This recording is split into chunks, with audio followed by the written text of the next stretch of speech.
Young adults between 21 and 30 are the most vulnerable groups. Do you know about this abuse case? And then, I saw the police cars. There's no winner in this case. That was Yep. a very big oversight.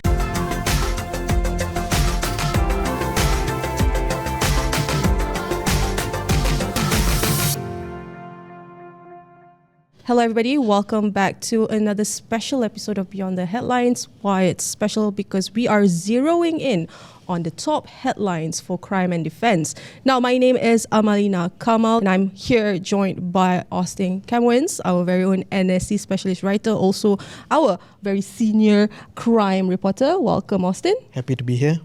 Great to have you here to help us go through top crime stories, and not necessarily just looking at the criminal elements, but how reporting crime-related news has actually impacted your, I suppose, psychology throughout the year. I think towards the very end of the year, we saw a lot of updates, right? Yep. That even our authorities are finding it hard to manage, I suppose. Yeah, it's been so fast-paced towards the end of the year. Yes. And also with us on set, we have our reporter, NSC reporter Fuad Nizam, who specializes in defense. Fuad, welcome Thank you to for Beyond having Headlines. me. Great to have you here. And we have a very special guest, of course, no stranger to Beyond the Headlines, Dr. Haezreena Begum, criminologist and senior lecturer at Faculty of Law. Welcome, Dr. Haezreena. Thank you, Amalina. Pleasure to be here. It's great to finally have you here because usually our engagements have always been online. Now, let's get straight into it, basically. We go into defense first and then we go into crime. But I suppose, our crime panelists here, if you do want to interject or share some thoughts or have some questions, do ask away. First of all, Fuad, how has our defense or national security fared thus far? I mean, I know we've signed a lot of agreements, but one important one is in the form of the US Pact, right? So from that, what sort of, benefits have we gained? So actually, 2025 was a bit hectic in the realm of defense, especially if a single reporter covering it. We had Lima earlier in the year, and then we had the ASEAN Defense Ministers meeting, ADMM, towards the end, around late October. So that's where we saw that is where we saw this agreement with the United States. We had the US Secretary of War, Pete Hegseth, coming in for the meetings. So there, Malaysia and US reaffirmed their commitment in actually, addressing evolving security challenges, which includes, cybersecurity, maritime security, terrorism, violent extremism, with the new signing of the agreement. In that sense also, this has been, Malaysia and US has this long-standing ties in terms of defense. We've been going back for more than 40 years, and through this signing, actually we have cemented our role in actually providing regional peace, stability, and prosperity. Especially because, as we can see, Malaysia is actually it's considered a maritime nation with continental roots. Echoing from that, right? Malaysia being a maritime nation, but usually issues when it comes to border security involving our seas are often encroached by even entities that we call ourselves. We call them as allies. I mean, you've engaged with the key figures in defense themselves. From the top rank ones to the ones who are literally on the ground. Are there some disconnects that you're able to highlight in terms of aspirations or where we are heading when it comes to protecting our sovereignty? Well, I guess if we could take a look back over the past few years, there was some disconnect in terms of what I can say is actually manpower and assets, because we have such a huge ground to cover, but at the same time, assets and manpower are limited. But this year also, the Defense Ministry had come up with its midterm review of its defense white paper, where some measures are being reviewed and being combined. Not say combined, but more highlighted, so that all these efforts are being put into the same part there. So going back to the Malaysia-US defense agreement, so when we say about maintaining regional peace, stability, and prosperity, this was also seen in one of the exercises that we had this year. We had exercise Courage Strike in Perak, where we saw our own rocket artillery system, the Astros 2, was fight hand in hand together with the United States high mobilities HIMARS rocket system, which is the first time in the region and first time in Malaysia. Well, a lot of people who don't necessarily know how significant that is probably going to kind of downplay it as a show of you guys boys with toys kind of situation. But what's your counter argument to that? Because again, like when we engage with military exercise such as that, right, it's more than just for show. It's to also kind of that in a way military communicates in such manner, right? Well, to in a way, yes, it's a boys with toys situation. But when we go with multilateral exercises with different militaries, that's where actually we enhance, because we can learn something from them. We take about how do they engage their human resources, how they arrange their movements, not necessarily their strategic level, but their tactical levels, their day-to-day runnings. That's where actually we stood a chance to learn more from having multilateral exercise, not even with the United States, even with other allied countries. We have exercises with ASEAN countries, we have exercises with China, we have exercises with Australia. One of our biggest sort of bragging rights that we are able to push for, when it comes to our military efforts in maintaining peace, since within the, I suppose prior to the KL Peace Accord being signed, right, I think our military was able to come up with or strike a deal, or like a pre-broke a deal in that sense. Brokerage, between two countries, unfortunately, which today are still fighting, because you cover things behind the scene, right? So what were some of the points that were shared to you in terms of having to achieve that, common ground first? So in that sense, the topic is actually, on the Thai-Cambodia conflict. Malaysia has been a credible, pragmatic partner in mediating the brokering the peace deal.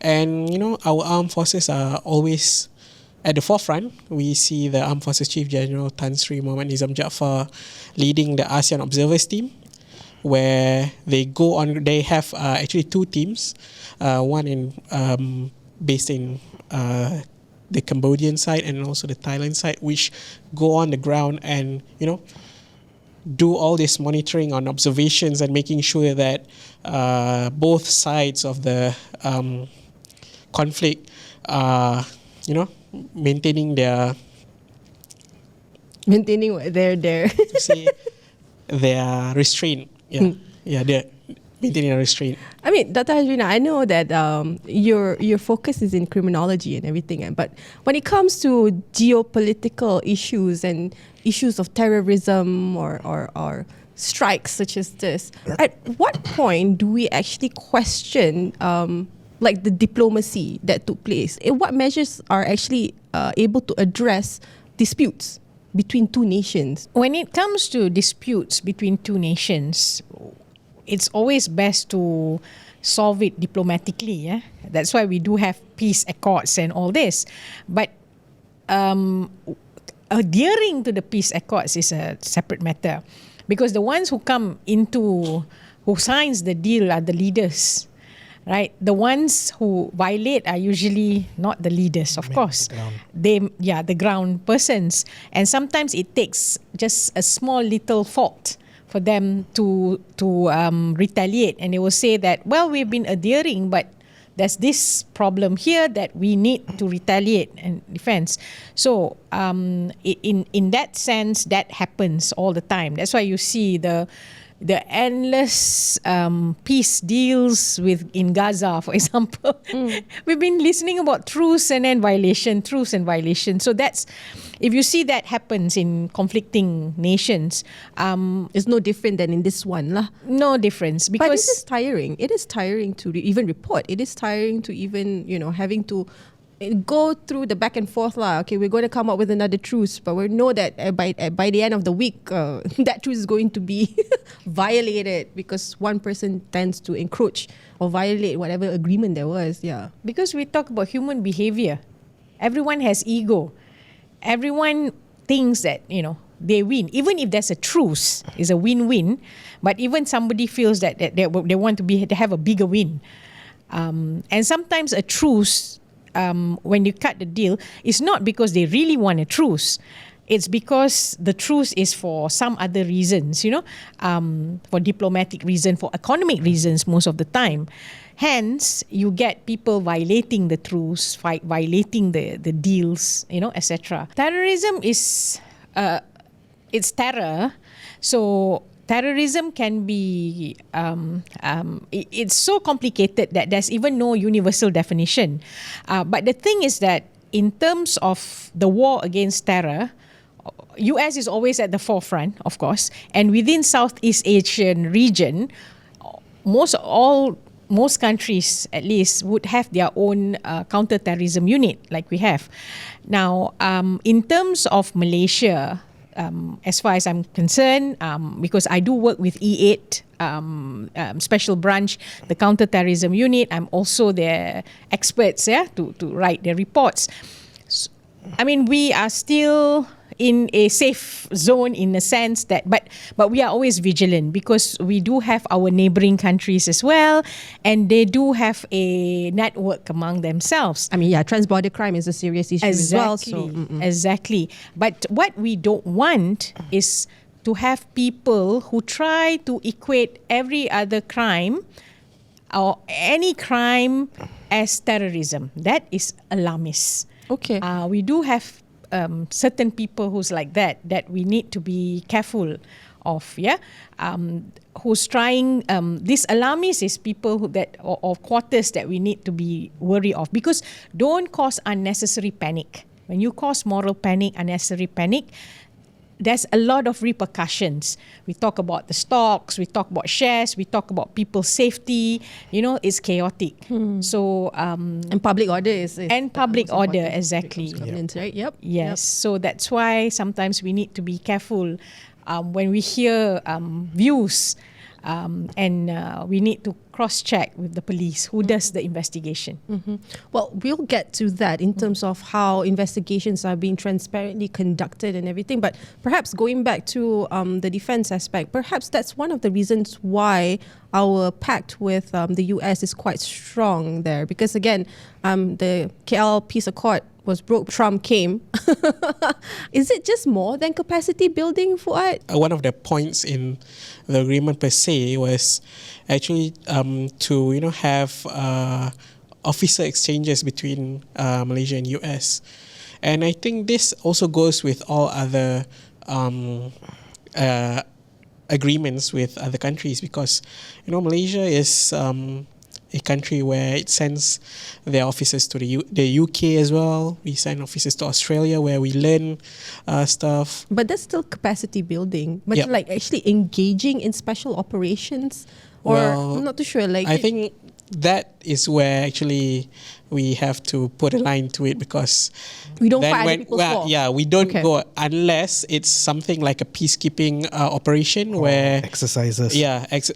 peacekeeping operations where we go with the United Nations, but we don't necessarily go to other people's fight, because that's not the purpose of being the armed forces. Looking back again, for the year 2025, what I see from the armed forces is that they are shifting from traditional threats to a more non-traditional threats by ways of cybersecurity, cross-border crimes. One of the example was recently, if I'm not mistaken, last week, our army personnel from the Royal Ranger Regiment in Kedah, they intercepted close to 11 million ringgit worth of drugs being smuggled. So that's how we see that, this our armed forces are not just, being there to counter state actors, but, non-state actors as well. Right. Yeah. Also,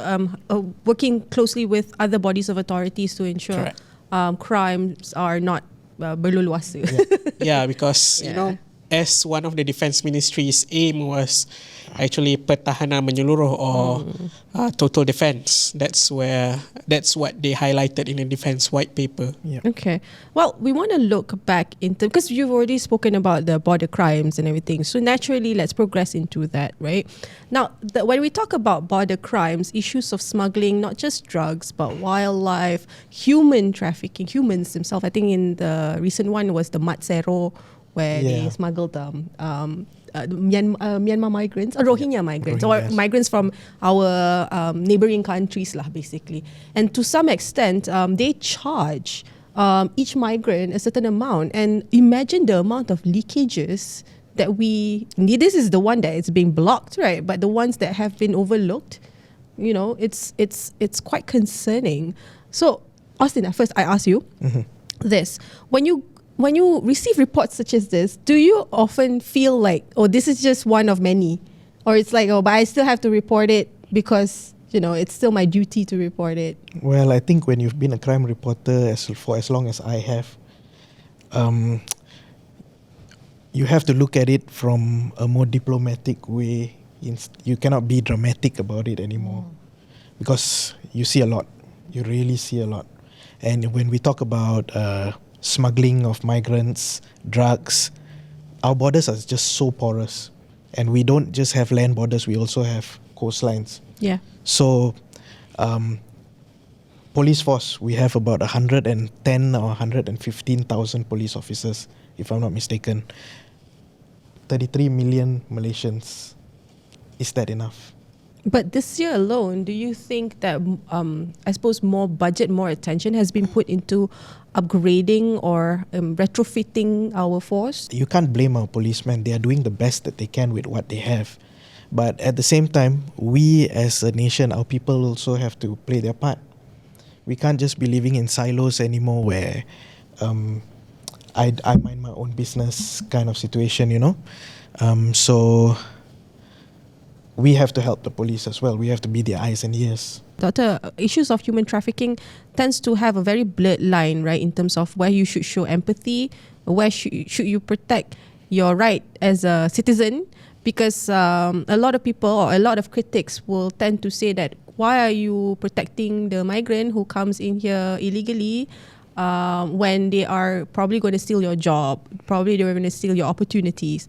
But from the lens of a human rights perspective, they are escaping persecution themselves, but probably through channels that are illegal, yes. But then where does the human compassion come in, right? Okay, I think there's a lot of misconceptions about human trafficking and smuggling, a lot of confusion. Human trafficking is a situation where a person is being deceived or coerced or abused, most of the time deceived, exploited, and recruited for the purpose of exploitation. Okay. So they want to exploit. Now in Malaysia, particularly, and actually also in most countries, most of them enter Malaysia legally. That means through commercial carriers, through ferries, through buses, land routes. Except for a few who enter through that do not have documents. Most of them are usually from Myanmar, because they are escaping persecution and war, that they will go through the, all this lorong tikus, this alleyway. Yep. And it's quite an Indiana Jones journey, let me tell you. From what I hear, they take about 4 days once they are border, and from their place it takes all in 10 days. So it's quite a journey. So except for them, now smuggling is a different situation. So human trafficking, there will be a victim, there's a perpetrator. But for smuggling, the smuggler and the smuggled both are offenders. So smuggling automatically, it is cross-border.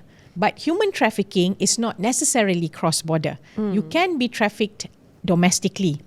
Now, there are, like you said, there are this presumption that why are we being so compassionate, empathetic to these victims? They are migrants, the trafficking victims, and most of trafficking victims in Malaysia are migrants. Why? We have to remember one thing: regardless of where they are from, they are exploited in our land.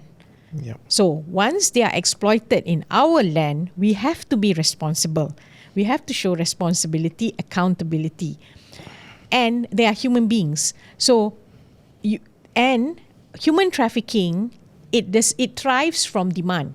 If there's no demand, there won't be people coming in. True. And most of them who come in, they do the 3D jobs. Whether they are smuggled or they are trafficked. The dirty, dangerous, difficult jobs. Because Malaysians do not want to do these jobs. You just imagine if we just clamped down during COVID. Remember, after that we don't have workers because workers couldn't come in. There were a lot of businesses that closed because they don't have business. True. Even restaurants, they don't have waiters. More so, we're talking about buildings, and yet we don't construction business, and yet we don't give them PPE, and we hear so many cases of migrants who just die. They're even unaccounted for. So we need to think about all this. Yeah. I mean, to be fair, I think there's a growing global sort of narrative here, not just in Malaysia, for you to be having nationalistic values, right? I think it's apparently I feel like there's something in the air, probably in our oxygen or the way the earth rotates, and having to share this rising sentiments against migrant. But at the end of the day, the issue of human migration evolves, depends on how we interpret it. Because back then, the mobility is made much easier because the world is an oyster kind of situation, right? But today, when you have your borders and you have certain safeguards being put, maybe certain considerations are being too politicized. Don't you think so? Actually, why human trafficking and smuggling happen, although we can, there's this mobility exercise. It's easy to travel from one place to another, but it's not that easy for people to migrate, especially those who in the lower category. I was just about to say. Yeah. So if you see, there are rules around that. Each country would have, all sorts of regulations, medical checkup, this and that. I've worked in UK, I've studied in UK, I've worked in New Zealand. All those documents, and it is even tedious for me, let alone a normal migrant who wants to go and migrate. So who else who provide this service? The traffickers, the smugglers who facilitate. They've got definitely good PR, let me tell you. And don't say that it is only people who are educated who wants to migrate. A lot of them, others more so, they want to migrate because they don't have jobs. They have ends to meet. They have to feed their family, and they are unemployed, poverty. So they actually are the ones who really need to migrate to find jobs. And with these border regulations, immigration regulations, they can't afford to do that, and that's why they are easily targeted. I've covered some of these immigration raids and all that. When you speak to the Myanmar guys who get arrested, right? You just ask them one question: why do you choose to come to Malaysia?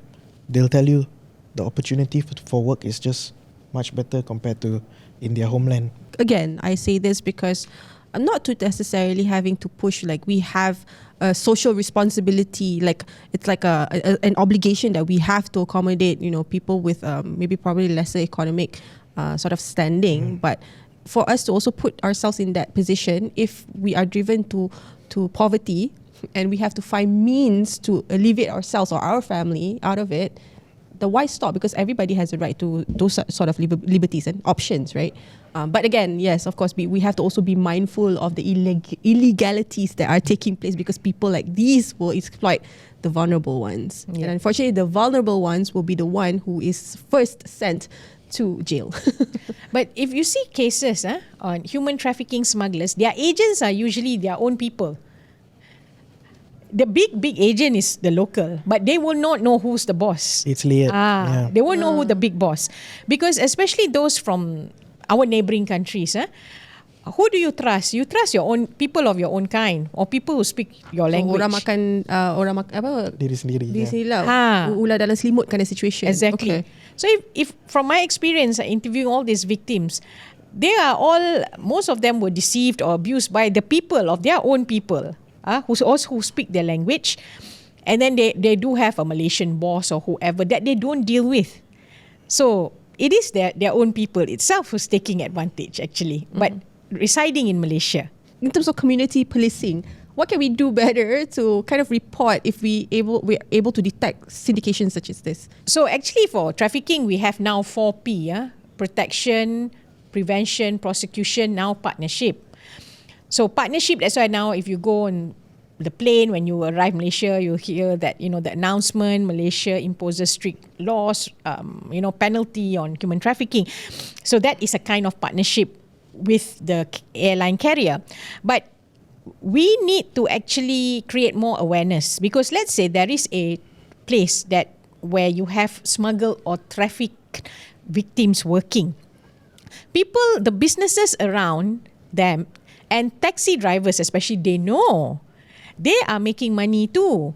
Because if people go, for example, if it's a brothel, a person goes to a brothel, they'll go next door to the restaurant to eat.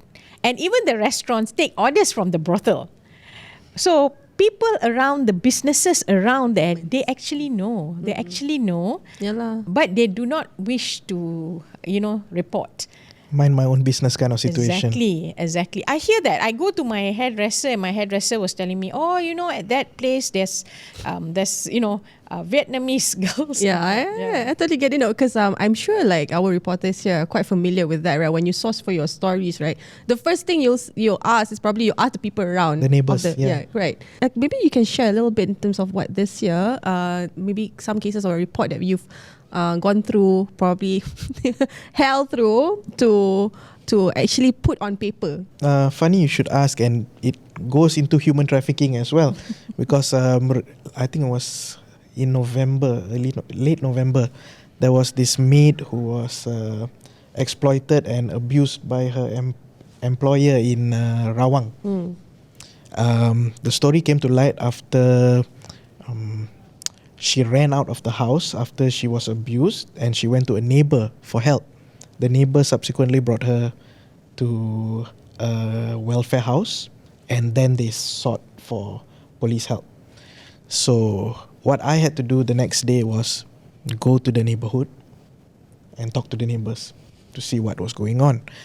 I went to the neighborhood, very quiet area. You don't see many people there. Spoke to like 3 different houses. All of them said the same thing mostly. I don't know. Now that you're telling me only, I know that this is happening. And then by chance, just as I was driving out of the neighborhood, there was another man who came out of his house. I stopped the guy. I asked him, did you know about this abuse case? And then, yeah, I saw the police cars. I saw like 10 different police cars outside the house yesterday. And then I stopped the car and I spoke to him for a while. And then he said, yeah, the girl ran out. She was abused. But he says none of them suspected anything because they couldn't hear what was happening in the house. So in this situation, it was more of they didn't know what was happening in their own backyard. And it's not their fault.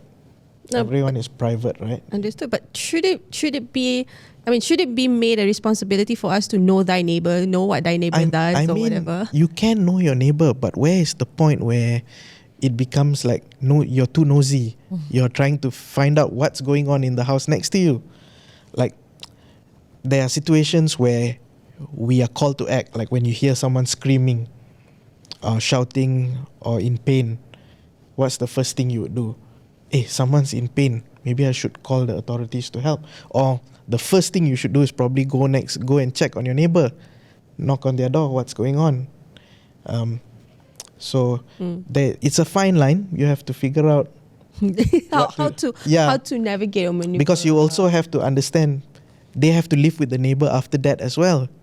They're not going to move out just after this case occurs. There's a very grey area. Yeah. Nak jaga tepi kain. But do you think that's an issue, Doctor? Like this whole bystander effect? There are a lot of people who suffer in silence. What about those disabled? And remember, sometimes a person do not even shout or scream. They don't dare to do that. So a lot of them choose to suffer in silence until something happens, until they on their own accord run out or someone rescues them.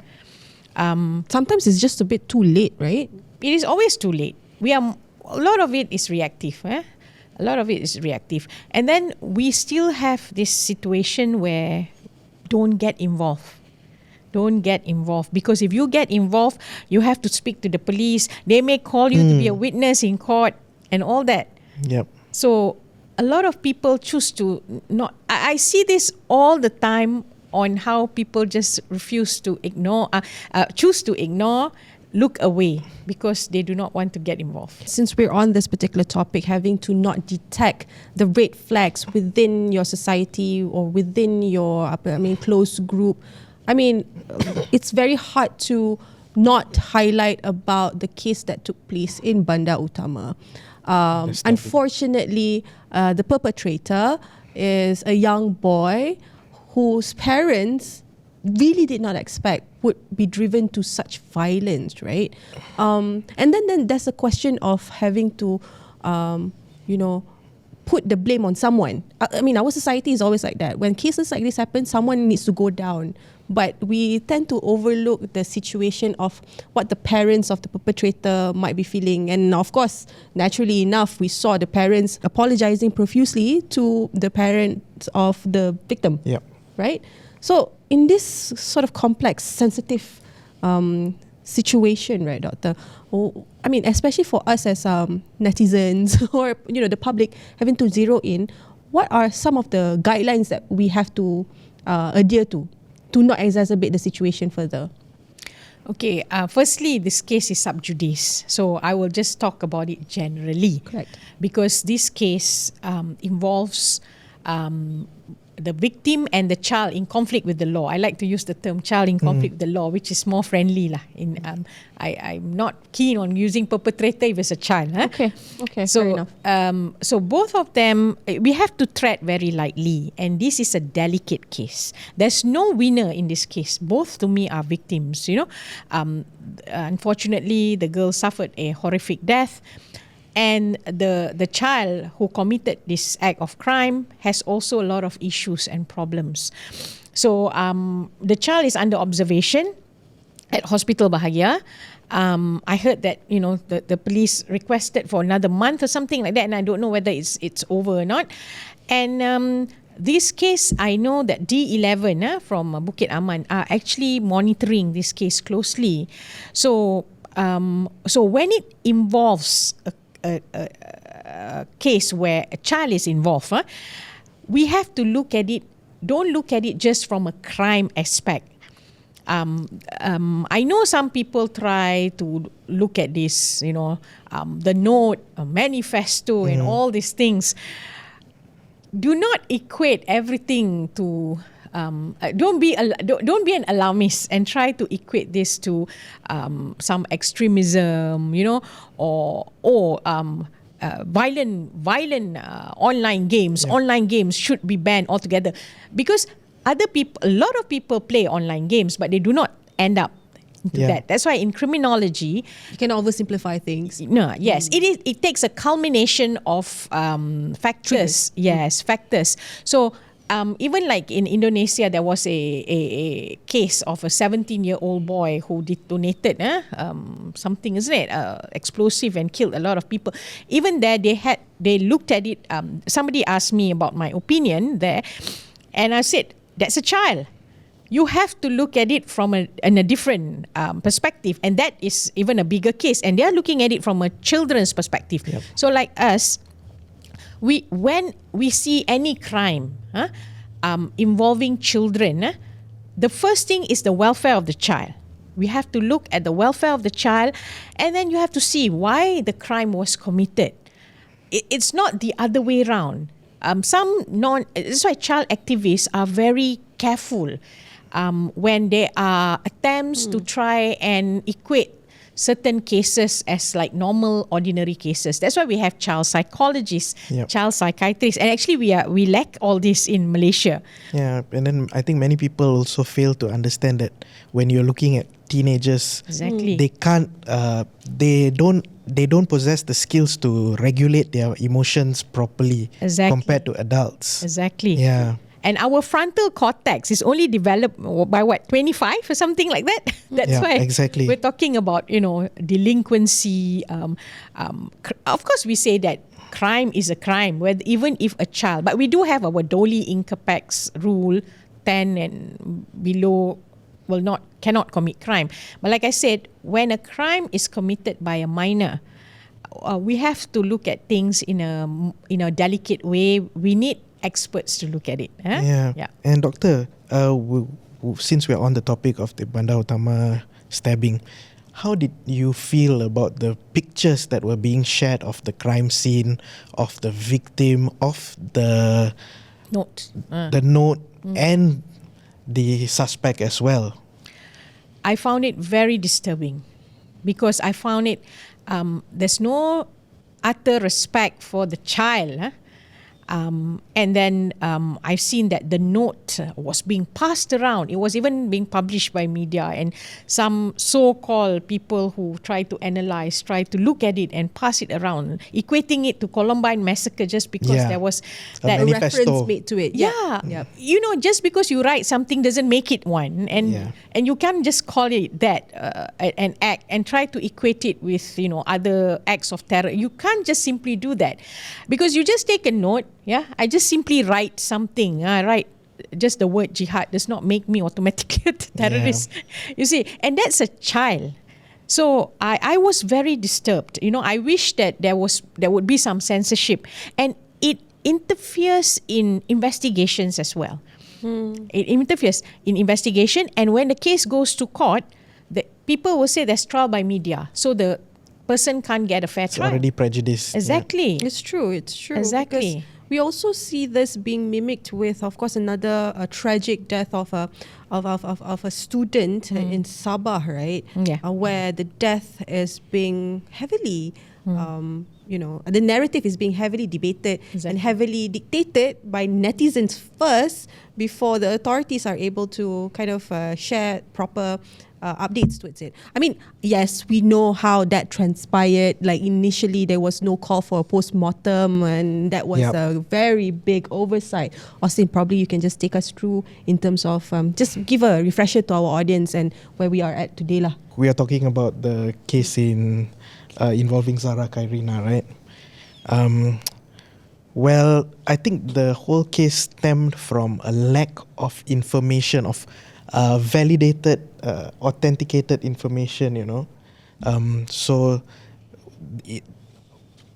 random people were allowed to just say many things or make many assumptions. I remember when the case occurred, then you suddenly got someone expert for saying she was put in a washing machine. Oh, that's wrong, by the way. Yeah, Again, exactly. we've emphasized That it. never happened, and they charged the person in court for spreading false information. So this is where information is key, and you have to disseminate. The police force especially has to be quick in addressing this kind of fake news to make sure that the public doesn't form a false narrative. But dealing with fake news itself is already like another, Yeah. it's like already It's a slippery an slope. uphill. Yeah, it's a slippery slope, but it's also like it's a mammoth fight in that sense, right? Having to, first of all, maintain public order, and then, verify this is fake news, it's not fake news. I suppose you've got people like us to kind of share what's fake and what's not, having to cross-reference it with the police, Yep. and having to wait for the police to give out statements. But then again, I do question, then the police would now have to entertain the press and the questions instead of having to entertain the investigation. I mean, the police force has to find a balance between answering questions and keeping confidential information kept safe. But at the same time, like when we look at the Zara Haezreena case, right, they had to bring down the temperature of the entire situation because people were slowly gathering. They were expressing their emotions. They were getting angry, and there were so many people that people in the street, when they see me, they ask me, "Hey, you're a reporter, right?" So really, Zara Haezreena was put in a washing machine. You see, Unfortunately, that still sticks. immediately they believe that person who spread fake news that she was put in a washing machine. I mean, yeah, and again, it still sticks to this day. Yeah, even if exactly. It's denied. The power of fake news, right, Doctor? Yes. People like to believe sensational news. They like to believe what they want to believe. I've said this before. Before this person is being charged, I could foresee that when the inquest, all these details come out and it does not match their belief, there's going to be distrust towards authorities. That's why you see, even the pathologist got threat, isn't it? Yes. And the pathologist just went to say what. And by the way, there was another another netizen who claimed to be a pathologist and who said that there was premeditation. Exactly, I heard, and that was not a real one. Yeah, exactly. My God, this is So can you imagine the amount of fake news that goes out, and when you have a case of this high profile in nature, Yep. it can be really damaging to the society. Yeah, even my students ask me, my students in Sabah, law students who graduate, what do you think of this and that? But then why this person was elevated? I said, look, you studied law, right? Now, what does law say about this? Don't behave like those who comment on the social media, okay? You have to have trust in professionals, okay? I said, you people are angry because the real story, the real narrative does not fit what they think it's supposed to be. So when it differs from what they thought happened, they say it's a conspiracy. There's when they are the one engaging in the conspiracy. VIP involved. And they ask, is that person someone as VIP child or something? I said, no. How can that be possible? I say it's always possible. A teenager can do anything. So we do not know because we were not there at the scene. But there's many possibilities. You can't rule out any possibilities, including a person's self-infliction or a person's accident or anything. So that's why, there is these professionals who try to figure out, that's the cause of death, and that even the part about that oversight of autopsy. Let me tell you, in most, especially Muslim families, even non-Muslim, they don't want to cut up their family they don't want to cut up. I mean, I see this all the time. Like autopsy, you cutting up, you're taking out, and then you put it back. So, and when a parent is distraught, they do not want that. And police always respect that. Because they know this is cultural. Right. So we have to understand all these things and don't overanalyze because like I say, because this one is related to bully, so they're trying to see they want a binary situation. There's bad guys, good guys. Another thing that's disturbing, the perpetrators, so-called children in conflict with the law who are being charged, they are all minors. You have so many comments that were so angry. Why does the media do not show the picture of the children? You see? Again, armchair experts who don't know the Child Act and how we cannot spread pictures of minors. Exactly. Exactly. It goes back to that question. What are your thoughts? I'm seeing that you're like slowly taking everything in and having because you also cover crime as well, right? Yeah, I do. Well, in this sense, there's a lot of, like what Austin said, armchair experts. Goes in defense as well, we do have a lot, and that's where I feel like, as boring as it is with defense, we should go and report it because, all these armchair experts are the hobbyists. I mean, armchair experts, I would say, like not even hobbyists. They keep, having those delusional thoughts. I would say delusional because, it's definitely not the fact that we are facing, but they like to give their own opinions and make themselves official, especially with advent of social media. Those things are like crazy. All the echo chambers. Yeah. Okay, whatever we've been discussing right now, I mean, it's the troublesome and basically the vice of not just Kuala Lumpur but Malaysia right now, right? And then this is just for this year alone, but we saw some spillover, I suppose, crime stories that took place. I mean, that in terms of when they are, going to the court processes, like this year alone, in the form of Zain Ryan, right? The verdict. But again, there's a lot of opinions to that. Who's wrong? Who's at fault? Why is this person behaving a certain way? Why are the families behaving a certain way? I think what we all have to realize is that at the end of the day, the sentencing that's being made in court, it's not like they just think about it overnight. It's also, investigations are also in due process, but also sometimes certain investigations are being derailed because evidence are being shared willy-nilly. In the case of Zain Ryan, that was the case last Again, pictures of the victim that were shared. We're so quick to share, right, Doctor? I mean, that's a wave, that's a pandemic among us nowadays, right? It is a pandemic, and we don't have laws actually against sharing. I mean, they put there, you're not allowed to share Section 233 of the Multimedia Communication Act. I mean, that one is if identified or reported. But then, actually, basically, I know you cannot control. And the thing is that people tend to forget how it works in court. It does not work like that in social media. Does not work like that in court. In court, we have rules around tendering of evidence. Evidence need to be credible. We have very systematic rules. So there are evidence that's admissible. There are admissible evidence that's inadmissible. There are evidence that may be contaminated. There may be break in chain of custody, because we are having this is court. They say it's not based on belief. So even if the judge or the magistrate believe that that person is wrong, but if the evidence does not support that, that person cannot be convicted, vice versa. So I think we need to educate the society.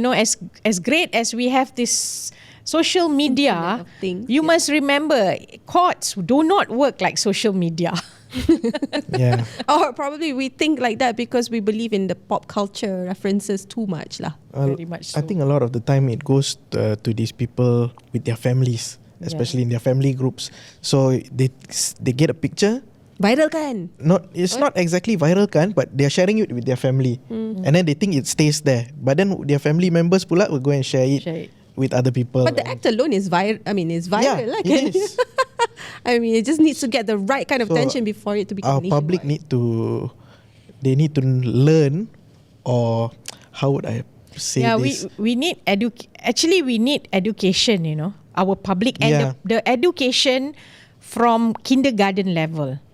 There's a lot of our education system. We have to really look at it to include all these online materials.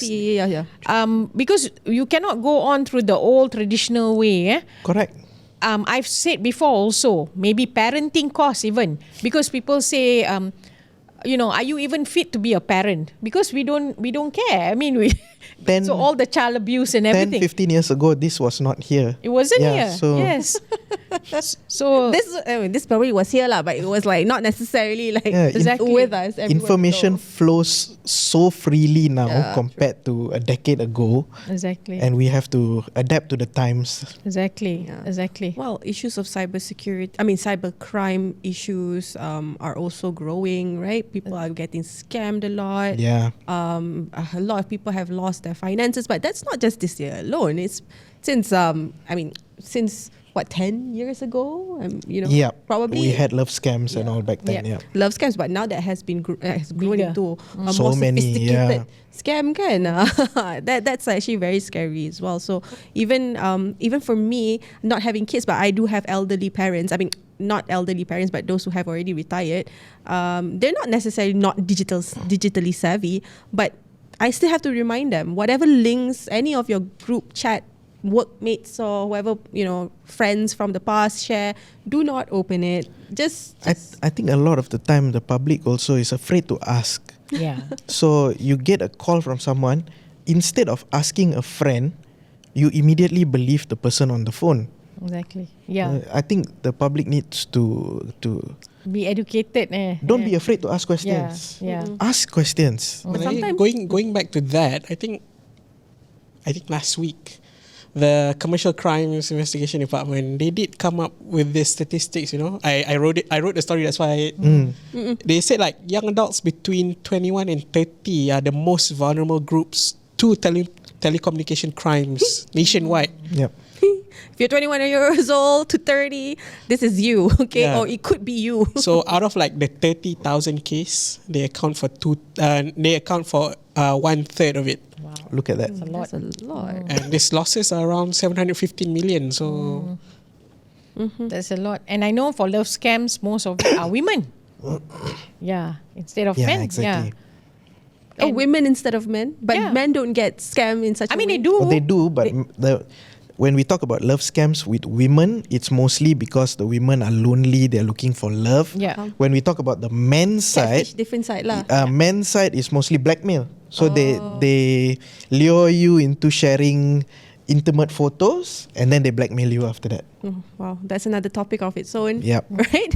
But again, like we have actually come to the end of the episode, but I do want to go through each guest just to ask about their hopes and wishes going into 2026 and what we can do better to protect ourselves and the people around us, right? Let's go with Austin first, naturally. I think for 2026, what I would like is for all Malaysians to help each other. Basically, if you see someone that needs help, don't be afraid to stop. Ask them what help you need. Try to help them if you can. Because a lot of the times, like we were discussing earlier, everyone just wants to mind their own business, and that's not how we should build our nation. We should help each other. Right. Doctor?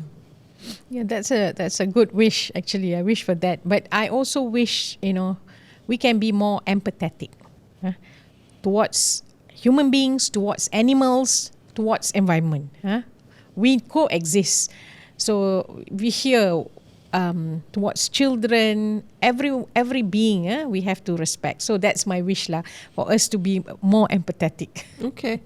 What? well, because I'm the outlier here, I'm doing defense, so it's more of a nerdy reply then. Tak apa. More Well, missiles. Yeah. Yeah. Well, Stop technically, end war, peace for tomorrow. that, and also I'm hoping that the Gaza peace plan does include Malaysia in its peace keeping operation. So that's my wish. I would also love to see more assets, more manpower being given to the armed forces. We know some of the stuff have been given, through because next year is quite pivotal. It's the 13 Malaysian plan and it's the first phase. So I'm hoping that, all those procurements, all those plans that have been put in place are being, executed. So that's my wish. Well, lovely, basically insights or perspectives or wishes from our guests. Now, of course, to our audience, if you do like this particular episode, don't forget to like, comment, and subscribe. Don't forget to also turn on the notification bell if you haven't already. You'll not only get NSC Beyond the Headlines update, other NSC Online's news reports will be delivered to you. Of course, anything that's in news and crime and defense, sports, entertainment, everything for you.